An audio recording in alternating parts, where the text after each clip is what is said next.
عليكم ورحمة الله وبركاته. الله يسعد مساكم بالخير، مساء مفعم بالحزن.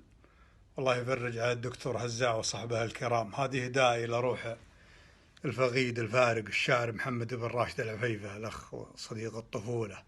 يقول في رجل لي قال كونوا يا عباد وكنا، يا عسانا من عذابه في رجاء غفرانه، فالرسل ما فيه لبطرس ولا يوحنا، يا سلام الله على خاتمهم ورضوانه. يوم ما تستاذي الشاعر فهد المهنا، من هذاك اليوم لا ذا اليوم يا سبحانه، من جعل قلبي على درب الحنين معنا، كل مشاعر توارى فالثرى جثمانه، هبت الريح المسائية لكن ما غنى صاحب الصوت الشجي المسكرات الحانه. ثم وقف شاعر مع حزن وقصيد وثنى ركبة الهاجس الطاروق سرت قيفانه، عقب ما هي جادل كحله وروجه وحنا أصبحت فارس نقل همها وهم إحصانه. يبعد الله البلاء عن من محب وعنا، البنادم بعمله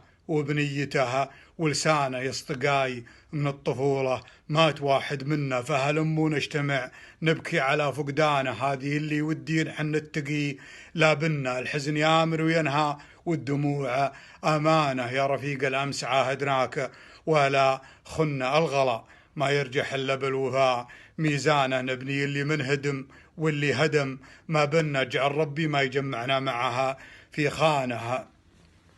يا سمي علم الموتى جميعا إن حافظين العهد حفظ العزة، في نجرانه الضعيف يدور في دويرة انتو حنا، والرفيق الطيب يحسبك حساب إخوانه.